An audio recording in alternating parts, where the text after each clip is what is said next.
plucked from your seat in class and dropped in the middle of downtown Phoenix. What's the first structure that you see? It's probably some sort of building.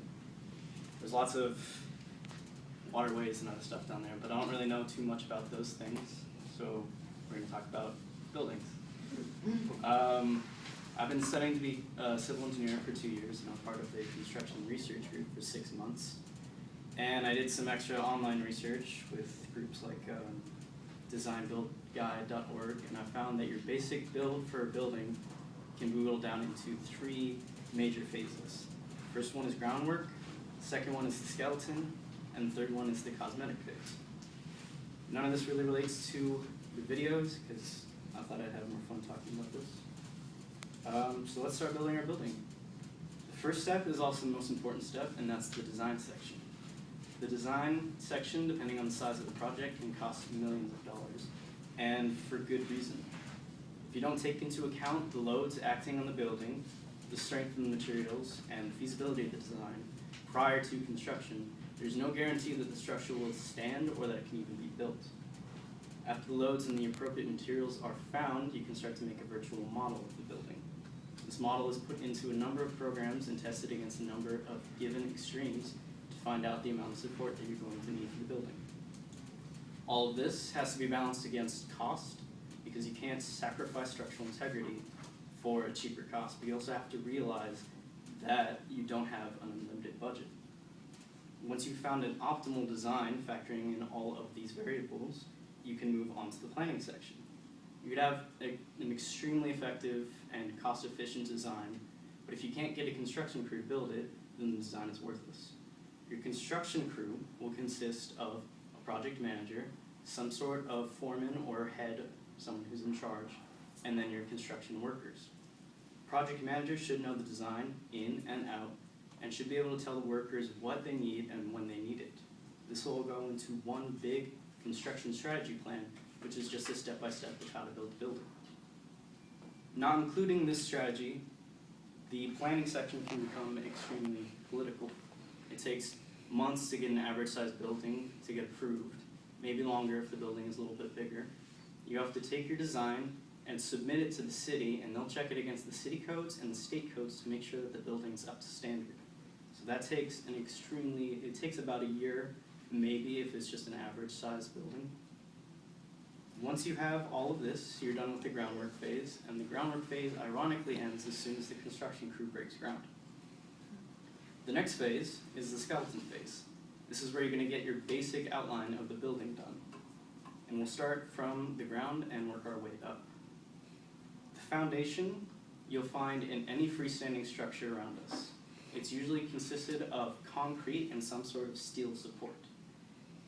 It'll vary greatly depending on where you are. Foundations in California probably have some sort of damping system so that they're less affected by earthquakes. Foundations in New Orleans will probably have a deeper foundation so that they're less affected by settlement or sinking.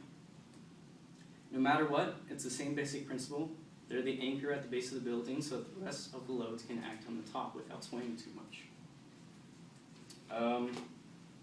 After looking at a finished foundation, you'll see steel bars sticking out of the top. These are called rebar, and they're there so you can put columns and connect them to the base. Each column has to be constructed in the same way and has to take the same amount of load, because if one column fails, the entire structure will collapse. Once you have your first set of columns, you can lay down the first floor.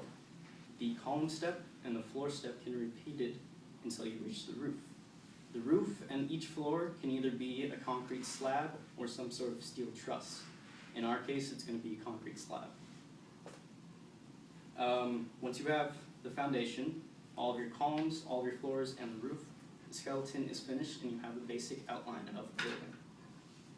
I've shown you the design, the planning, and the outline, but without the final step, the building isn't really serviceable. I've been calling the final step the cosmetic phase because it has nothing to do with structural integrity, but without it, you would just have one big thing of concrete.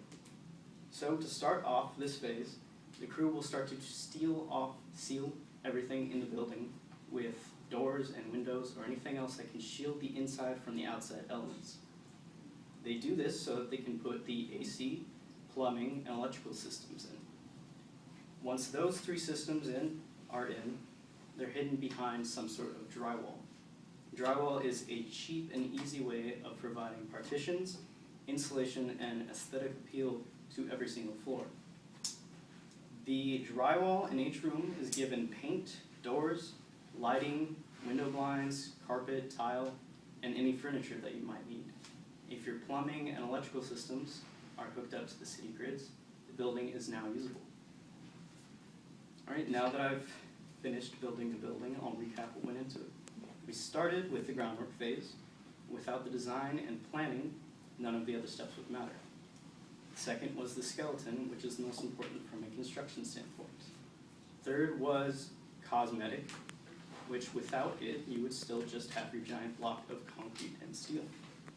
I hope you enjoyed this bit of info on how to build a building, and maybe next time you look at a building, you'll see it not as one giant continuous building, but as a massive combination of small bits and pieces. Thank you for your time.